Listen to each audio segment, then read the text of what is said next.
The throat of the galaxy was exactly what it sounded like, a gullet of neon and noise where half the species in the sector came to swallow their regrets. Station Boundless orbited a dead star, its docking arms stretching into the void like fractured ribs, and inside the main concourse, 100 dialects clashed over cheap liquor and cheaper lies. Jonas Verk sat in the corner of a bar called the Dim Lantern, shoulders curved over a drink that had gone warm an hour ago. He was human, which drew glances but seldom conversation. Humans had only recently crawled out of their arm of the spiral, and most of the older powers considered them a novelty, fragile, short-lived, emotional to a fault. Verk's face looked carved from driftwood, deep lines running from the corners of his eyes to a jaw that had forgotten how to smile. He wore a plain gray coat with no insignia, no rank, nothing that shouted danger. To the 3 Kethrim officers swaggering toward his table, he looked like a target. The Kethrim were tall, their scaled hides glinting copper under the bar's lights, and they moved with the arrogant certainty of youth and military pedigree. Their species had held a council seat for 3 centuries, and they never let anyone forget it. The tallest, Sub-Captain Vexil, dragged a chair backward and sat across from Verk without invitation. "You're a long way from Earth, human," Vexil said, his translator rendering the words with a deliberate sneer. His companions flanked him, arms crossed over decorated chest plates. "What's the matter? Your kind finally figure out how to leave your little rock, and the first thing you do is come here to drink alone." Verk didn't look up. His thumb traced the rim of his glass. Another Kethrim Orek leaned in. "I heard your species hasn't even fought a real war. A few border skirmishes, pirates, nothing worth a song." He chuckled, a rasping sound. "So tell us, human, what's your kill count? 5, 10? Do you keep track of the insects you swat?" The table erupted in laughter. It spread to nearby booths, a few other patrons turning to watch the entertainment. The Kethrim were known for this kind of sport, and on a station this far from any human authority, there was no one to stop them. Verk's hand stopped moving. He lifted his head slowly, and for the first time the Kethrim got a clear look at his eyes. They were pale gray, the color of winter ice over deep water, and something behind them made Vexil's laughter catch in his throat. 47,300,000,000, Verk said. His voice didn't rise. It didn't need to. The words landed like stones dropped into a still pond, and the ripples spread outward. Conversations faltered. Glasses paused halfway to mouths. A bartender with too many arms went rigid. The Kethrim stared, their expressions cycling through confusion, disbelief, and the first tendril of unease.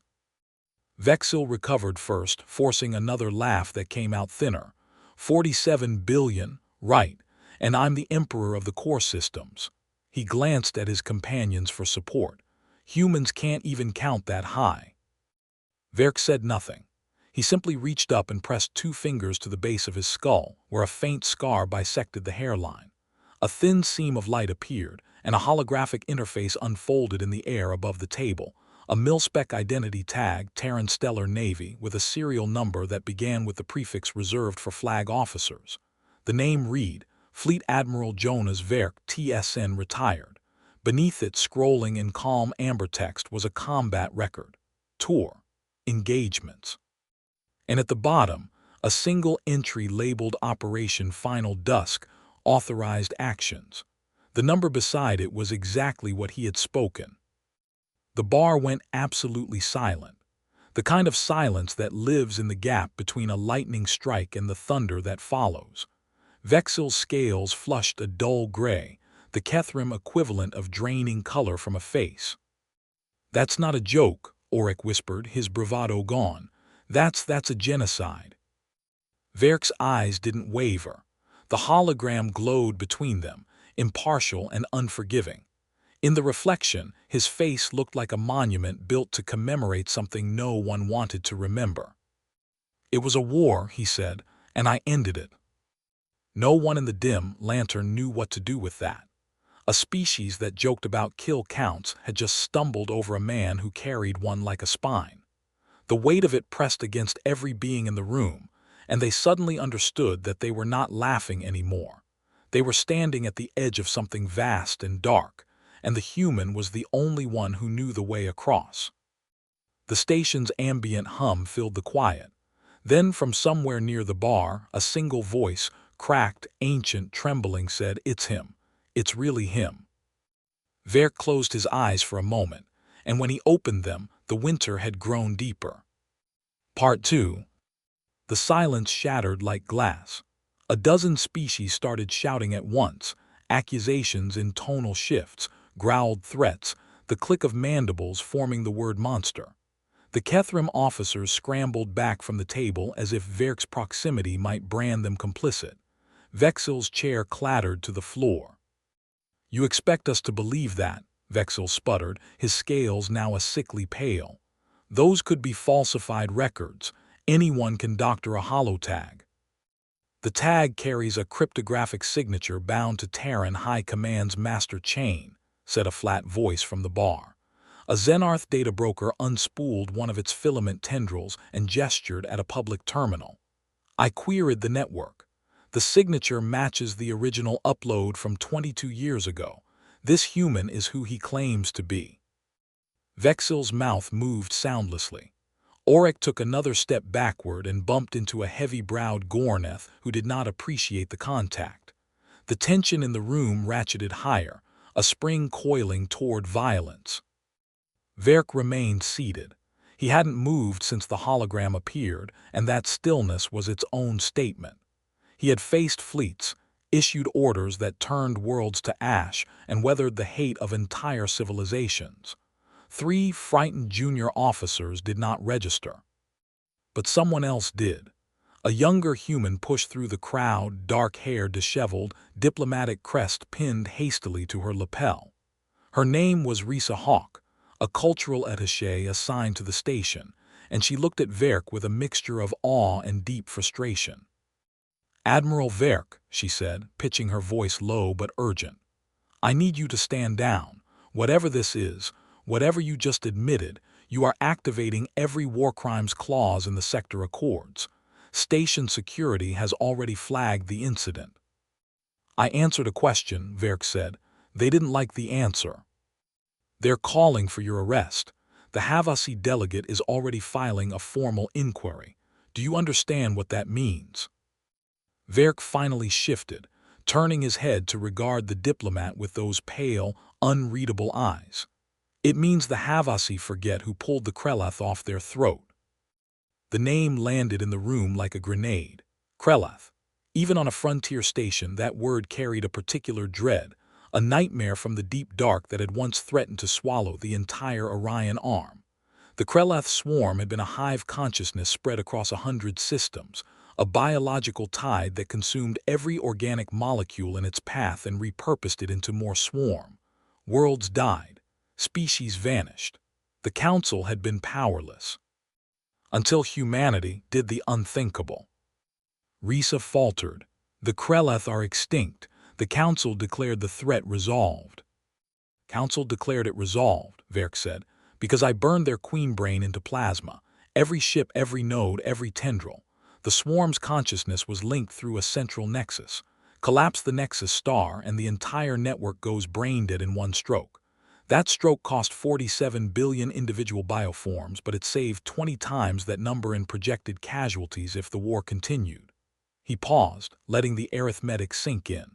"So yes, that is my kill count. Every single digit." The Kethrim officers looked like they wanted to disappear. Auric's hand trembled as he edged toward the exit. Vexil had stopped breathing for a moment, and when he started again, it was in shallow, rapid gasps. A new sound cut through the tension, the heavy, synchronized tread of station security in full armor. 6 officers, a mix of Gornath enforcers and armored Skell, entered the bar and formed a perimeter around Verk's table. Their weapons were not drawn, but their hands rested on activation grips. The lead enforcer, a Gornath with a shattered tusk, addressed the room. "Jonas Verk of Earth, you are being detained pending a formal hearing on charges of mass atrocity, filed by the HFY consulate. You will accompany us to the security hub. Risa stepped forward, raising her badge. As a representative of the Terran Diplomatic Corps, I'm asserting consular jurisdiction. Fleet Admiral Verk holds full immunity under the Caldwell Protocols, ratified by this station's charter.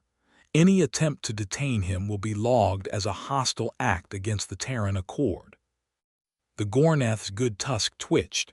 The protocols cover diplomats, not mass murderers. Read the fine print, Risa said, though her voice wavered slightly. Section 14, Clause 9. Immunity extends to all commissioned officers engaged in actions sanctioned by a recognized government during a state of declared war. The Krelath conflict was a declared war. The operation was lawful under Terran military code at the time. You cannot touch him. The enforcer's eyes narrowed, but he did not advance. The room held its breath. Verk stood up. It was a slow, deliberate motion, and every eye tracked him as if he were a missile powering up. He wasn't a large man, but the space he occupied seemed to expand, and the security officers instinctively tightened their grips. "I'll come," he said, "not because you asked, because I want to see who's so eager to dig up a grave they didn't have to fill." He looked at Risa. "Stand down, attaché. This needs to happen." Before anyone could react, the station's comm system crackled with an all-channels override. The voice that followed was synthesized, genderless and utterly cold. Bounty posted, target Jonas Verk. Reward 15 million credits, dead only. Claimants unrestricted. Repeat, bounty is live. All hunters acknowledge. The message cycled again, and this time the lights in the dim lantern flickered red. Somewhere deep in the station, a lock disengaged. Verk's expression didn't change, but something dangerous shifted behind his eyes. The hunt had already begun. Part 3. The red alert strobed across the bar's walls, painting every face in shades of blood and shadow. Patrons scrambled for the exits, a stampede of scales, fur, and chitin. The security team hesitated, torn between their prisoner and the sudden chaos erupting across the station. Bounty hunters were already inside the docking ring. The station's comms had gone from panicked chatter to screams in 3 seconds. Verk watched the stampede without moving. Risa Hawk grabbed his arm, her diplomatic calm cracking. 15 million. Who would put that kind of bounty on a retired admiral? "Someone who wants me dead and doesn't care who does it," Verk said. He shook off her grip gently and turned to the Gornath enforcer. "You hear that announcement? You have hunters closing in. You can try to drag me to a detention cell and get caught in the crossfire, or you can let me walk and deal with your station's real problem." The enforcer's tusk ground against his lower jaw. "You are the real problem. I'm the only one in this room who's fought a war on a station like this. How many corridors have you cleared? How many breach points do you have between here and the hub?" Verk's voice was calm, instructional, the tone of a man who had debriefed thousands of officers. "Your team is spread thin. You have civilians panicking. And your bounty announcement didn't include a lockout on the docking clamps, which means you already have hostiles on board." The enforcer's comm crackled. A voice, tinny with fear, reported gunfire in Sector Gamma. 2 hunters down, 6 civilians dead, more hostiles inbound. The Gornath swore in a language that didn't translate. He glared at Verk, then at Risa. "If I let you walk, you go straight to the Terran embassy hangar and you stay there. I want a formal statement from your government within the hour." "You'll have it," Risa said, even though she had no idea if that was true.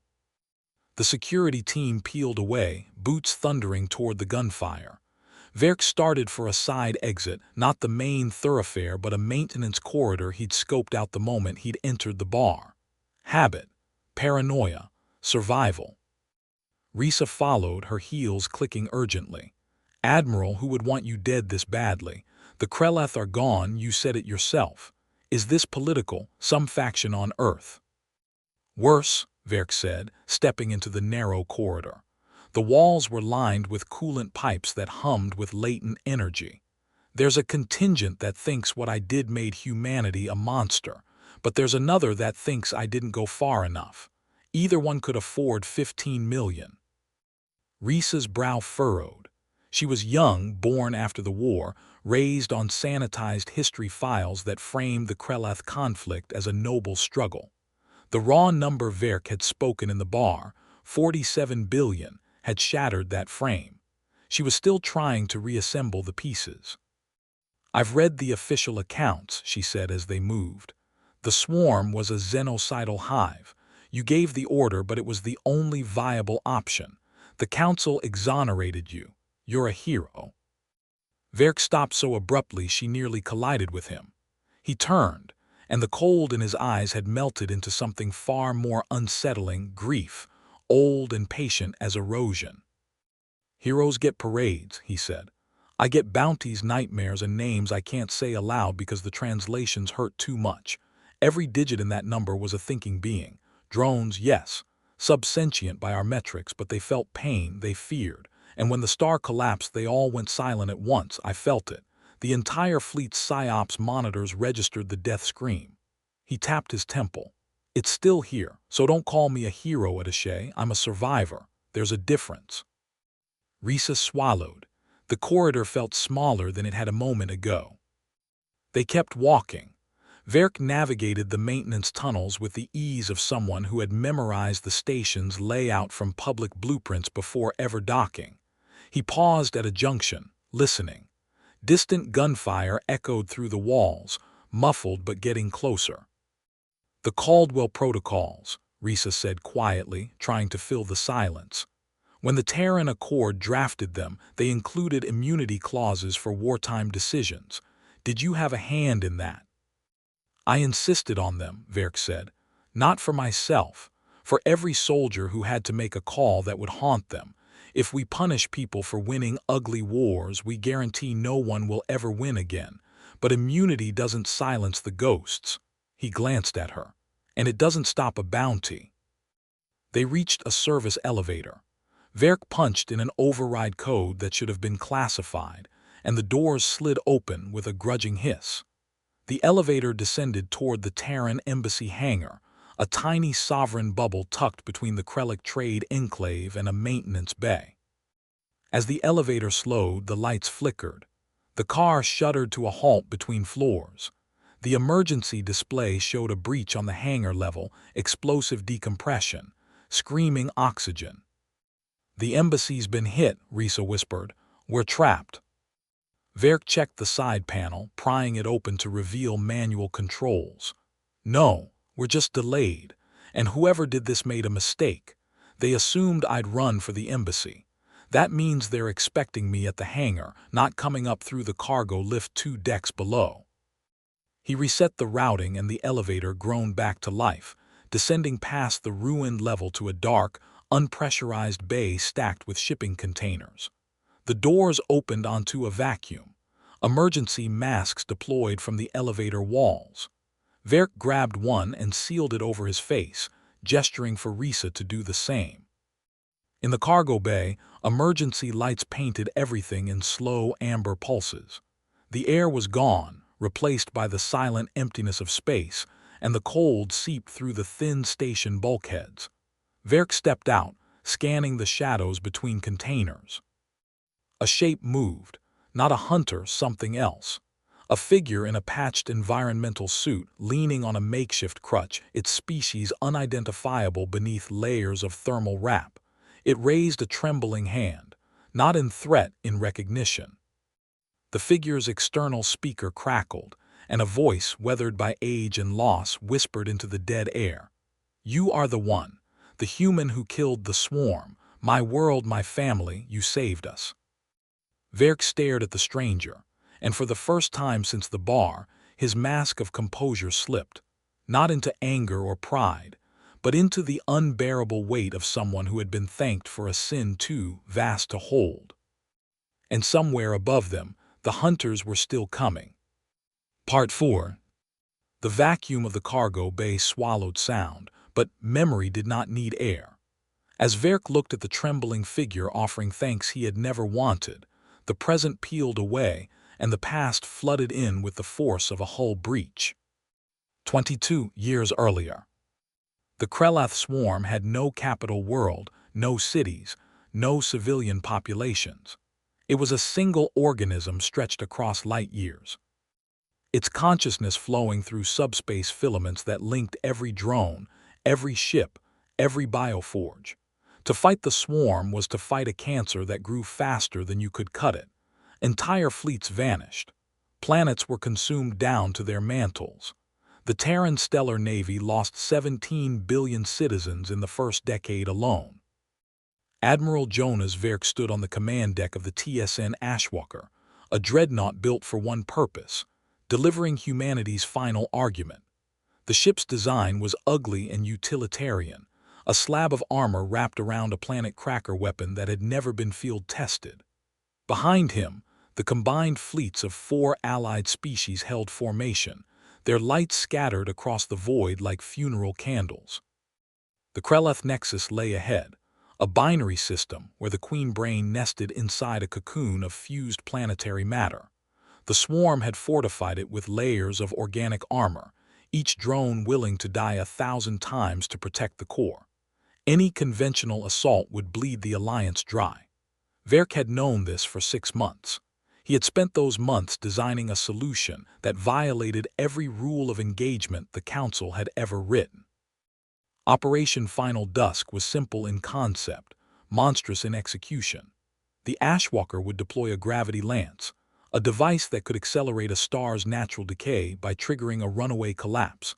The Nexus star would go supernova, the blast wave sterilizing the entire system and severing every subspace filament simultaneously. Every Krelath drone, everywhere, would lose its tether to the hive mind and go catatonic. The swarm would die in an instant. But the system held more than drones. It held millions of bioprocessed captives, repurposed into living computation nodes. It held worlds that might, in a different universe, have been saved. And the blast radius would extend to a nearby colony, Arcadia, a human settlement of 200,000 souls, unless the evacuation completed in time. The math was brutal. The evacuation window was closing. Every hour Verk delayed, the swarm consumed another allied world. He stood on the bridge, the countdown ticking, and gave the order. The star died, the shockwave spread, Arcadia burned. Verk watched the telemetry until the screens went white, and then he stood there for another 6 hours, because if he sat down, he would never get up. The cargo bay snapped back into focus. The stranger in the patched suit was still speaking, his voice crackling through the external speaker. "I am Havasi," the elder said. "My name is Torim. My colony was 3 transits from the swarm's path. We saw the tendrils coming. We had no fleet, no weapons. My people prayed to dead gods. And then the starfire came and the swarm stopped. We watched the drones fall from our sky like dead leaves. You gave us back our future." Verk's mask reformed, but his hands, steady for decades, had the faintest tremor. "I didn't do it for you. I did it because it was the only way to end the war. Gratitude implies a choice. I had none." "The Krelath gave us no choice," Torim said, and his voice broke. "You think the drones were innocent. They screamed when they died, yes. I have seen the recordings, but they screamed the same way when they devoured my children. You ended a horror that would have ended everyone." He took a painful step forward, his crutch scraping the deck. "That Havasi delegate who filed the inquiry, she is young. She does not remember. I remember." Risa, still sealed in her emergency mask, watched the exchange with wide eyes. The narrative she had learned was colliding with a reality far messier, far bloodier, and she had no reference point for the amount of pain circling Verk like a shroud. The station's comm system cut in again, this time on a priority channel. "Breach in Section 12. Multiple hostiles closing on Cargo Bay 7. All non-combat personnel evacuate immediately." The hunters had found them. Verk moved without hesitation, pulling Torim behind a reinforced container and gesturing Risa into cover. The first shot punched through the bay's outer door, a plasma bolt that slagged a 2-meter hole in the steel. Silhouettes in combat rigs poured through the gap, mag boots anchoring them to the deck. 5 hunters, mixed species, all heavily armed. Their faceplates glowed with targeting overlays. The lead hunter, a sinewy Voraki with bionic arms, raised a pulse rifle and scanned the bay. 15 million is a lot of credits, human. Make it easy. Come out and we'll make it quick. Verk didn't respond. He was already calculating angles, distances, the exact number of shots each enemy had fired before the breach. His old body was slower than it had been on the Ashwalker, but his mind ran at combat speed. He reached into his coat and withdrew a compact sidearm, a kinetic pistol, Terran make, low-tech by council standards and absolutely reliable in a vacuum. He had carried it for 40 years and never once drawn it in anger. "Stay down," he murmured to Risa and Torim. "When I move, do not follow, do not call out, do not breathe if you can help it." Then Jonas Verk stood and walked into the open. The hunters saw him and fanned out, a textbook flanking pattern. The Voraki leader centered his rifle. Smart, no-point drag. Verk fired once.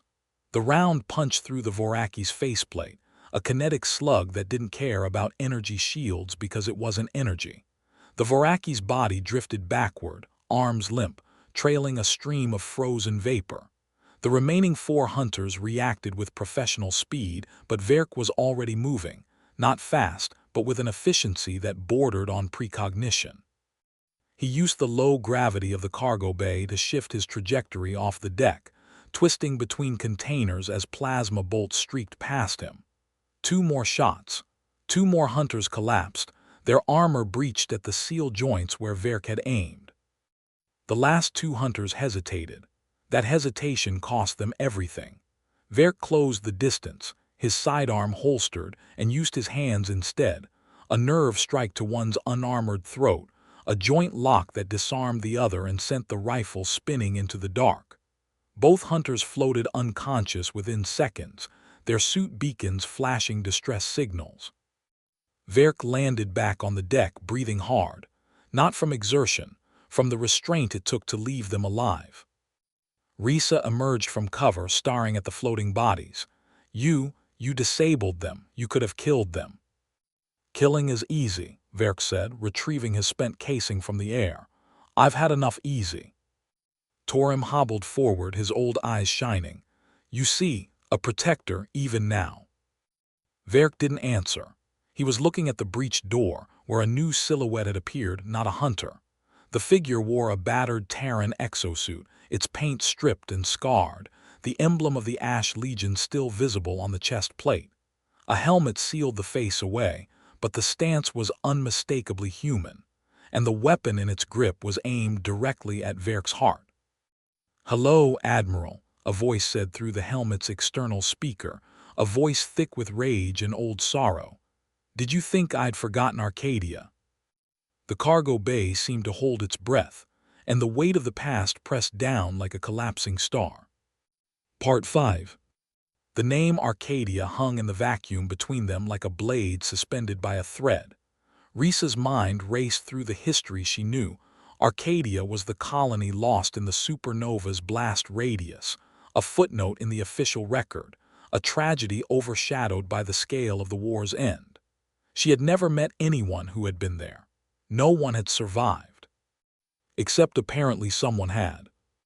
The figure in the scarred exosuit stepped fully into the cargo bay, the emergency lights catching the details of the armor. It was old generation, a Mark IV ash bearer rig designed for heavy assault, now patched with scavenged plates and alien components. The helmet remained sealed, the face hidden behind a darkened visor. The weapon, a modified Terran rail rifle, stayed locked on Verk's chest. "You don't recognize me," the voice said. "Why would you? I was a sergeant, a nobody, just another name on your casualty list." The rifle's capacitors whined as they charged. "Lena Caro, Ash Legion, 2nd Battalion, stationed on Arcadia because High Command swore the swarm was 3 systems away. We believed them. My husband, my daughter, they believed them too." Verk's face had gone very still. The name ignited something behind his eyes, a file pulled from memory he had never let decay. He remembered the evacuation roster. He remembered the names they couldn't save. "Sergeant Caro," he said, and his voice was quieter than the cargo bay's ambient hum. "You survived the shockwave." Survived is a generous word. Lena's laugh was a broken thing, crackling through the speaker. "I was on a long-range patrol when the star blew. Our shuttle got caught in the edge of the blast. 3 of us made it to a life pod. I watched Arcadia burn from orbit, watched the atmosphere strip away. My family was down there, Admiral. 200,000 people down there, and you didn't even wait." Torum stepped forward, raising a trembling hand. "Child, the swarm would have." "Stay out of this, Havasi." Lena's rifle twitched toward him, then snapped back to Verk. "I've heard every argument. Greater good. Necessary sacrifice. I've been hearing them for 22 years. None of them bring back my daughter. None of them explain why Verk gets to walk around with diplomatic immunity while my family is ash." Risa's diplomatic training screamed at her to intervene, but her instincts told her that words would only make this worse. She watched Verk instead, searching for the response she expected: denial, justification, the cold logic of command. What she saw was something else entirely. Verk lowered his hands. Deliberately, he reached up and deactivated his emergency mask, exposing his face to the cargo bay's thin, residual atmosphere. His breath misted in the cold, but he didn't flinch. He looked at Lena Caro with an expression that Risa had never seen on another human being, a grief so profound it had calcified into something harder than bone. "I remember Arcadia," Verk said. "I remember the evacuation windows. I had 4 hours to pull 200,000 people off that colony, and a Krelath tendril was 6 hours away. If I delayed the gravity lance, the tendril would reach Arcadia anyway, and then it would reach 3 more colonies before we could stop it. I ran the numbers 1,000 times. 1,000 simulations, 1,000 outcomes. Every single one where I delayed ended with more dead. Never fewer, always more." "You don't get to hide behind math," Lena spat. "I'm not hiding." Verk took a step toward her, closing the distance between them. The rail rifle's muzzle was almost touching his chest now. "I made the call. I own it. Every night when I close my eyes, I see the telemetry from Arcadia's last transmission. I hear the evacuation controller's voice. Her name was Lieutenant Maeve Sorensen, and she stayed on the surface to coordinate until the heat took her. I know the names of every ship captain who made it out and everyone who didn't. I memorized the casualty list, Sergeant. All 214,603 of them.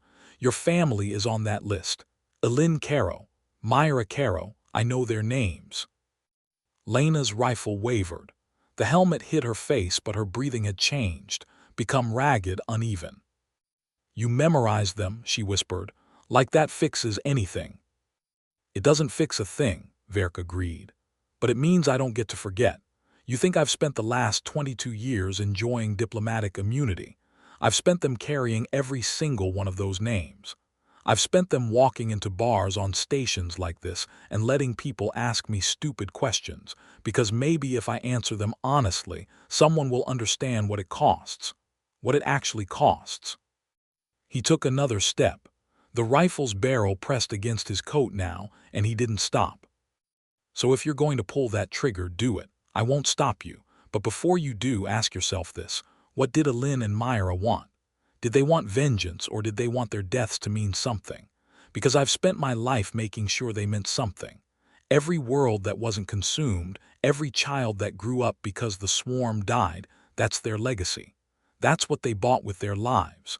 You want to throw that away for a moment of satisfaction, you go ahead. But I don't think that's who you are, Sergeant Caro. I don't think that's who they raised you to be." The cargo bay was silent. Even the station's distant alarms seemed to fade. Torum had tears freezing on his cheeks. Risa was holding her breath so tightly her lungs ached. Lena Caro stood frozen, a woman turned to stone by a wound that had never healed. The rail rifle hummed, ready to fire. Her finger rested on the trigger, and for a long, terrible moment, the entire galaxy balanced on the edge of her decision. Then her shoulders sagged. The rifle's hum died as she powered it down. She didn't lower the weapon, but she didn't fire it either. When she spoke again, her voice was stripped of anger, leaving only the raw, bleeding hurt beneath. "I don't know what to do with this," she said. "I've been hunting you for 8 years. I built my whole life around this moment. And now I don't know what's left." Verk reached out slowly and put his hand on the barrel of the rifle, pushing it gently aside. "There's plenty left. You just have to decide you're ready to live it." Lena's helmet retracted with a hiss, revealing a face lined by time and pain, her eyes red-rimmed but dry. She stared at Verk, searching for the monster she had imagined and finding only a tired old man who carried the same weight she did. The station's comm system shattered the moment with an emergency override that blared through every speaker. "Priority alert. Deep Space Sensor Net has detected a Krelath biosignature. Repeat, a Krelath biosignature has been detected in the outer reaches. All military vessels report to staging coordinates. This is not a drill." Verk's hand tightened on the rifle barrel. Lena's eyes went wide. Torum made a sound like a wounded animal. The swarm was not extinct, and somewhere in the dark it had just woken up. Part 6. For 3 heartbeats, no one in the cargo bay moved. The alert cycled again, clinical words describing an impossibility.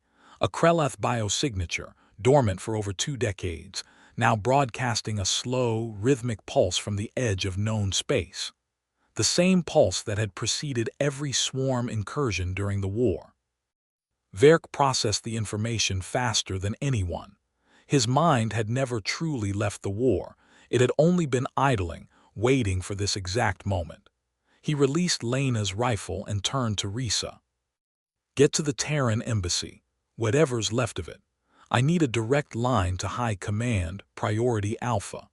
The Caldwell protocols have a wartime reactivation clause. If that signature is real, my immunity upgrades to active duty status, and I need that authorized before the Council ties my hands with bureaucracy." Risa nodded, already pulling up her comm. "The embassy was hit. I don't know if the relay survived." "Then find another way. Use the Havasi channels. Torum, can you get her through?" The elder straightened, leaning on his crutch. "My people owe you a debt, whatever you need." Lena Caro stood motionless, her rail rifle dangling from one hand, her face a battlefield of emotions. She had spent 8 years hunting this man, and in the span of minutes, her entire purpose had been upended. Now the nightmare that had taken her family was clawing back from extinction, and the only person who had ever defeated it was standing 3 feet away, asking for her help. "Why would I help you?" she asked, but the venom was gone. The question was genuine. "Because you're still a soldier," Verk said. "And soldiers fight the enemy that's in front of them. The swarm is in front of us. Everything else, your grief, my guilt, the names on that list, we deal with that after. Or we don't deal with it at all because there's no one left to remember." Lena's jaw tightened. Then she racked the rail rifle's charge and nodded once. "What's the plan?" Verk's eyes flicked to the bay's schematic display. "First, we survive the next 10 minutes. That bounty is still live, and now the station is going into lockdown. Every hunter on board will be scrambling for a payday before the authorities shut down the docks. We need to get to a secure comm station and verify that signature. If it's a false echo, we stand down. If it's real—" He didn't finish the sentence. He didn't have to. They moved as a unit, Verk in front, Lena covering the rear, Risa and Torum sandwiched between them. The station's corridors had descended into controlled chaos. Civilians surged toward designated shelters, guided by harried security personnel. Emergency bulkheads were sealing off compromised sections. The distant sound of gunfire had faded, replaced by the lower, more ominous thrum of the station's defense grid powering up. A squad of station security intercepted them at a junction. The same Gornath enforcer from the bar, his tusk now freshly cracked, blocked their path. "You," he growled at Verk. The bounty hunters are falling back, but we've got 3 dead civilians in the concourse and a diplomatic incident brewing. The HFY delegate is demanding your head, and now we have a swarm signature on the scopes. Explain to me why I shouldn't stuff you in a holding cell and sort this out later. Verk didn't break stride. Because you don't have a holding cell that can contain me and you don't have time to try. That signature is either a remnant or a scout. If it's a remnant, it's dormant and we can deal with it surgically. If it's a scout, it means there's a new queen brain out there and your defense grid won't stop it. I've fought the swarm. You've read reports. Which one of us do you want in command? The GORNATH Quotas eyes flicked to Lena, taking in the Ash Legion EXOSUIT, then to TORIM Quotas' grateful, tear-streaked face.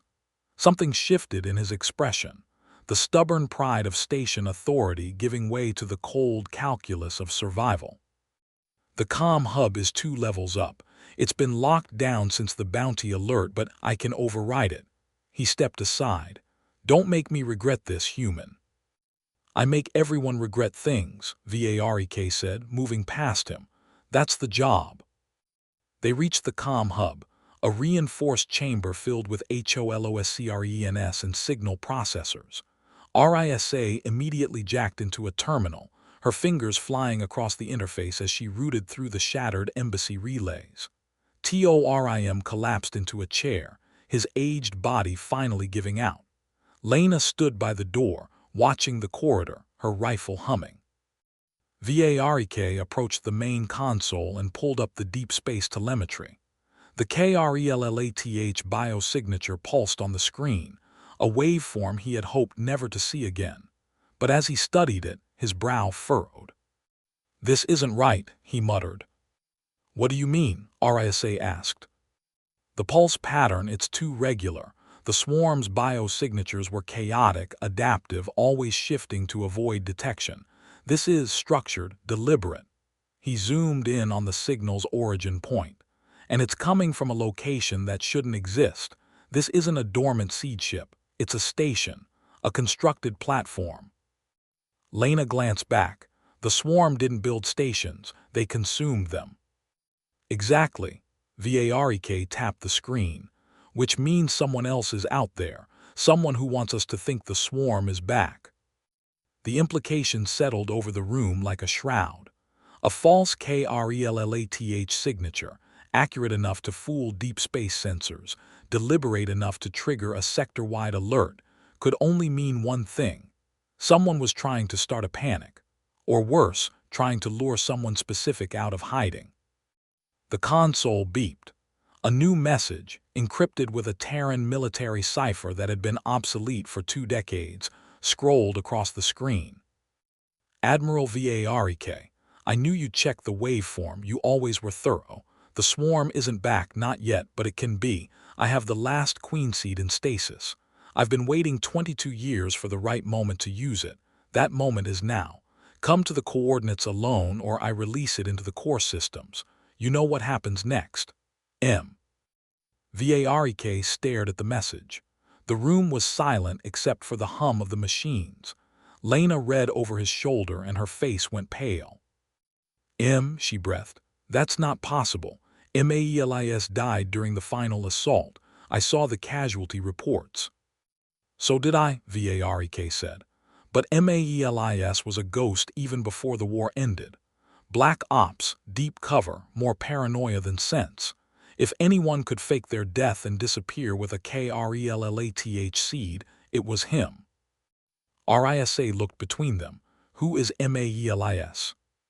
The man who designed the gravity lance, Varek said. The architect of Final Dusk. He was my weapons officer, my strategist, and the most dangerous human I've ever met. He believed the swarm was a tool humanity could control, weaponize against our enemies. I shut him down. I thought he'd accepted it. Clearly, he didn't.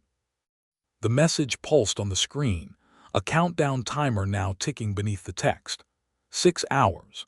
6 hours until MAELIS unleashed a resurrected KRELLATH swarm on an unsuspecting galaxy.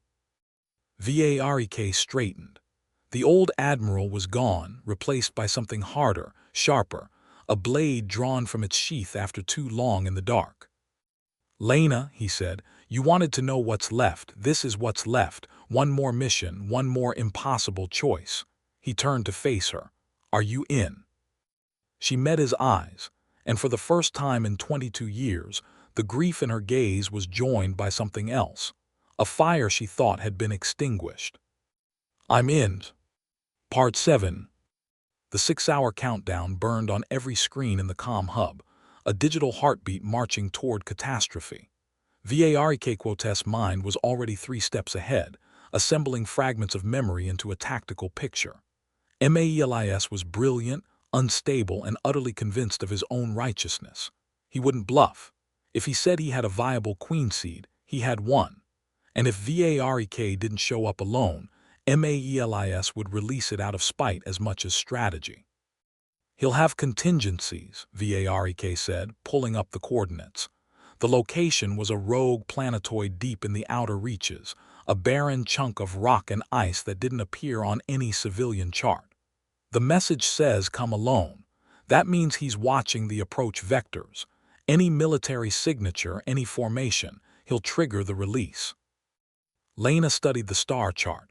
"So we don't give him a military signature. We go in quiet, one ship, minimal emissions. He expects you alone, but he won't turn down a confrontation if I'm with you. He'll want an audience. Men like Maels always do." Risa stepped forward. "I can secure a vessel. The embassy has a courier ship, diplomatic credentials, stealth capable.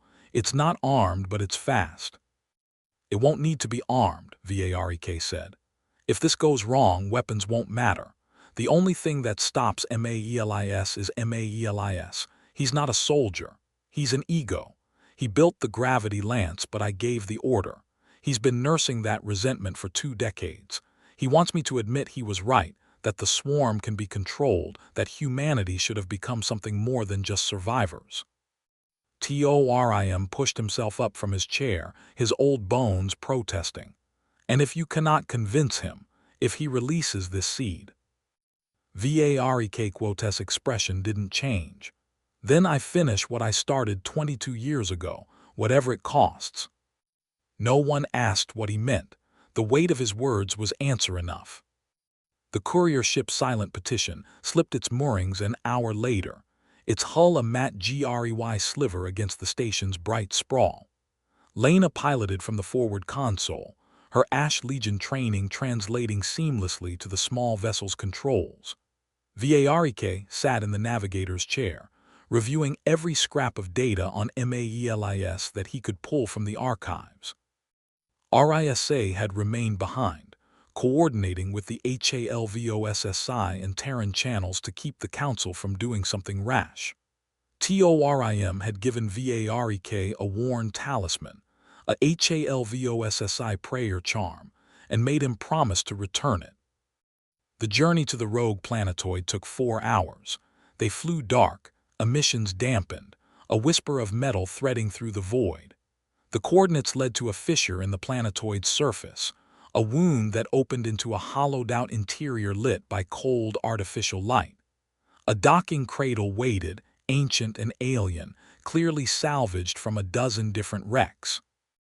Lena guided the ship into the cradle with a precision that spoke of years of practice. "He's been here a long time. This facility isn't new.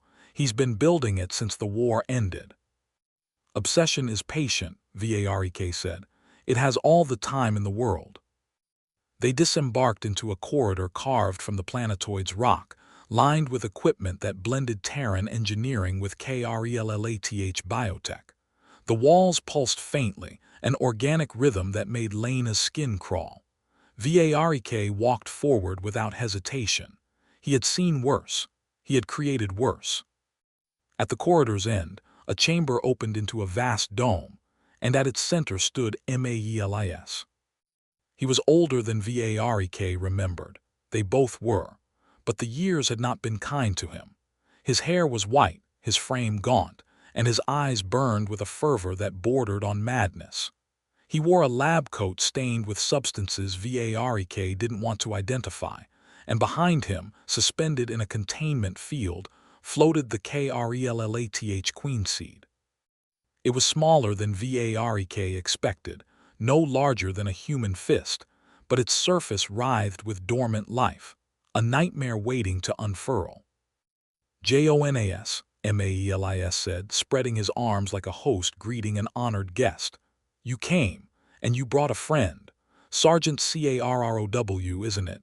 I followed your career with great interest. You've been hunting our dear Admiral for years. I thought you might enjoy being present for his final lesson." Lena's hand went to her rifle, but Varek motioned her to hold. "You wanted me here, Maelis. I'm here. What's the lesson?" Maelis Quotes' smile was a thin, brittle thing. "The lesson is that you were wrong. All those years ago, I told you we could control the swarm. We could turn it into the galaxy's most powerful weapon. No more wars, no more threats. Just one species, our species, holding the reins of an unstoppable force. But you chose annihilation instead. You killed the swarm when you could have tamed it."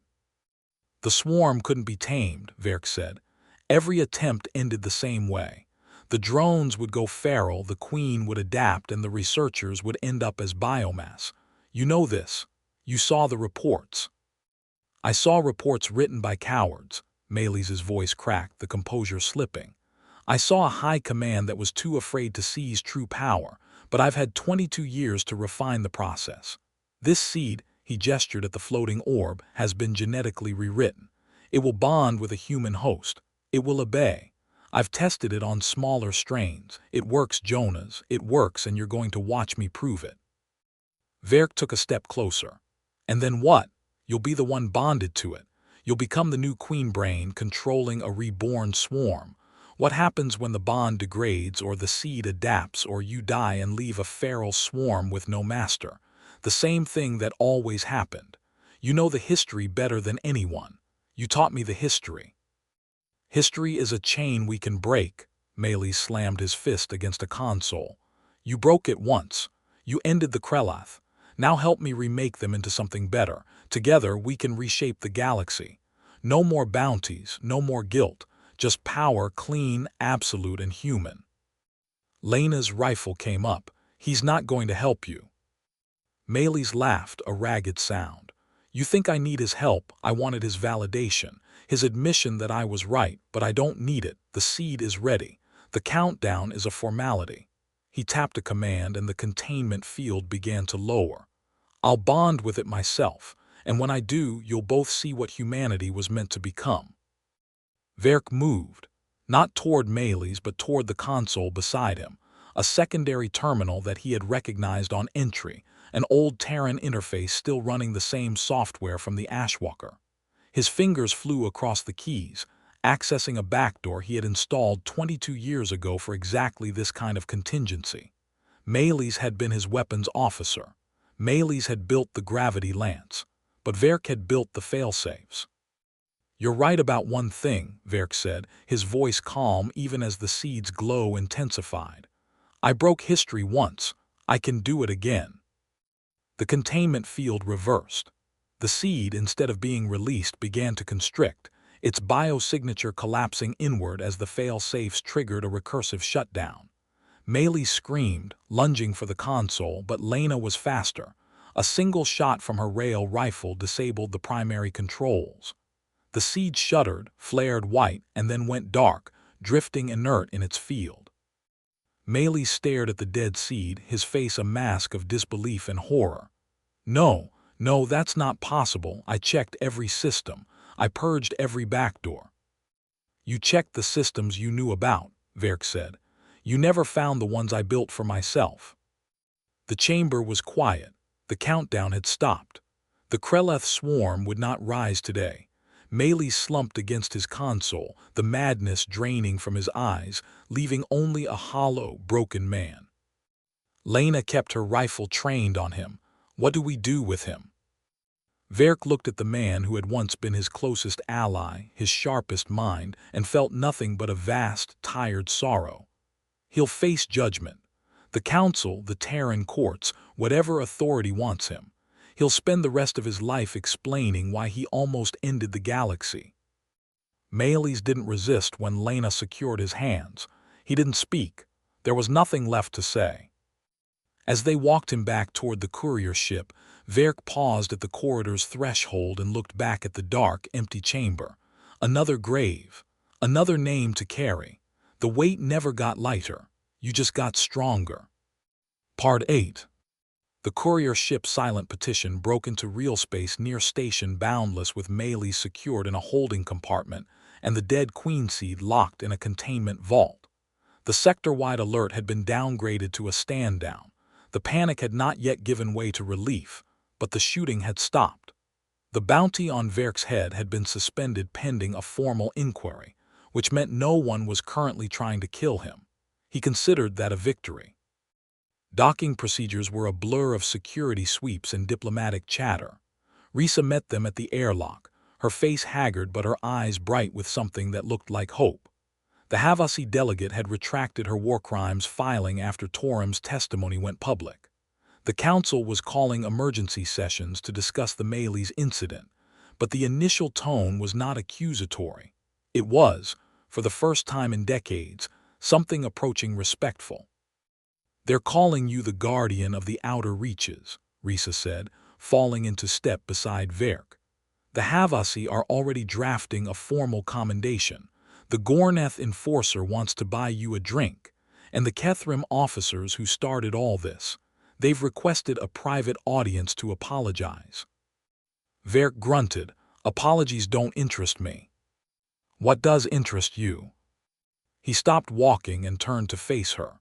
In the harsh light of the station corridor, he looked every one of his years, and something more, something timeless and tired that had seen too much and still kept going. "I want to go home," he said, "back to Earth. There's a plot of land in the northern hemisphere overlooking a sea that's too cold to swim in. I bought it 40 years ago before the war. I've never seen it in person. I think it's time." Risa blinked. "You're retiring after all this?" "I've been retired, I just forgot how to stop." He allowed himself a small, weary smile, the first she had ever seen on his face. "Maelis is dealt with. The swarm is gone. The galaxy has a chance to build something better, and I've done enough damage to last several lifetimes. Someone else can carry the weight for a while." He started walking again, but a voice called out from behind him, "Admiral Verk." It was the Kethrim sub-captain Vexil, his scales still pale, his posture stiff with the awkward humility of someone who had made a terrible mistake and knew it. His companions, Orek and the third officer, stood a respectful distance behind him, their earlier arrogance utterly extinguished. Vexil cleared his throat. "I wanted to what I said in the bar, the joke about your kill count. It was, there's no excuse. I was ignorant. I didn't understand what war means, what it costs." He faltered, searching for words. "I thought humans were weak because you don't carry yourselves like warriors. I was wrong. You carry something heavier, and you still walk, I don't know how." Verk regarded him for a long moment. The young officer was sincere, that much was obvious. Sincerity was a start, but it wasn't enough. It was never enough. "You want to know how," Verk said. "By remembering that a kill count isn't a score. It's not a badge or a joke or a number to brag about in bars. Every single digit is a living being that isn't breathing because of a decision I made. Some of those decisions were necessary. Some of them were failures. All of them are with me every second of every day." He stepped closer to Vexil, and the Kethrim flinched but didn't retreat. "You asked how many I've killed. 47,300,000,000. That number bought your people a future. It bought the Havasi a future. It bought a galaxy that still has a chance. Don't waste it. Go be the kind of officer who earns that chance. That's how you apologize." Vexil swallowed hard. "I will, I swear it." Verk nodded once and walked on. Risa watched the Kethrim officers, 3 young warriors who had just been handed a burden far heavier than any weapon, and she saw something shift in their posture. They stood taller, not with arrogance but with the first stirrings of understanding. At the Terran embassy, temporarily relocated to a borrowed Krellick suite. The debriefings took hours. Maley's was transferred to a secure council vessel, his future a tangle of legal battles that would last years. The dead queen seed was impounded for study, though Verk had ensured its genetic template was completely scrambled. No one would ever resurrect the swarm from that particular relic. Lena Caro sat in a quiet corner of the suite, her exosuit finally powered down, a cup of something hot cradled in her hands. Verk approached and sat beside her without asking permission. "You're not coming back to Earth, are you?" he said. She shook her head. "I don't know what's there for me anymore. My family's gone. My vendetta's over. I've spent so long chasing you that I forgot how to do anything else." She took a sip of her drink. "Risa offered me a job, diplomatic security. She said the galaxy needs people who understand what war actually costs." "She's right." Lena was silent for a moment. Then, "I still hate you a little. I don't think that'll ever go away, but I understand now. You didn't kill my family. The war did. You carried the weight of choosing. Nobody else could." Verk didn't reply. There was nothing to say. They sat together in the quiet, two survivors of the same fire, and let the silence do what words could not. The next morning, Verk boarded a civilian transport bound for the Sol system. He carried one bag, the HFY prayer charm and the faintest ghost of a purpose fulfilled. The transport's observation deck was mostly empty, and he stood at the viewport, watching the station recede into the starfield. Risa found him there. "I wanted to say goodbye and thank you. You didn't just stop a madman. You reminded the whole sector that humanity is more than a newcomer or a threat. We're the ones who do the hard things and then live with the consequences. That's not weakness. That's strength." "Strength," Verk echoed, the word tasting strange in his mouth. "Maybe, but it's also just being human. We carry things because we can. Because if we don't, nobody else will. That's not philosophy, that's survival." The transport's engines hummed, a low vibration that signaled imminent jump. Risa stepped back. "Enjoy your cold sea, Admiral. You've earned it." He almost smiled. "I'll try." The ship slipped into the jump corridor, and the stars stretched into lines of light. Jonas Verk stood alone at the viewport, watching the galaxy blur past, and for the first time in 22 years, the weight on his shoulders felt less like a sentence and more like a choice. Behind him, the galaxy turned its attention to rebuilding. The HFY erected a monument to the lives lost in the Kreleth War. The Kethrim revised their military academy curriculum to include a mandatory course on the ethics of command. Lena Caro took her new post and discovered that protecting people felt better than hunting them. And somewhere on a windswept cliff overlooking a gray sea, an old man stood in the salt air and let the waves wash away the last echoes of a war that had taken everything from him and given everything to everyone else. He had been asked his kill count as a joke. He had answered with the truth. And the galaxy would never forget.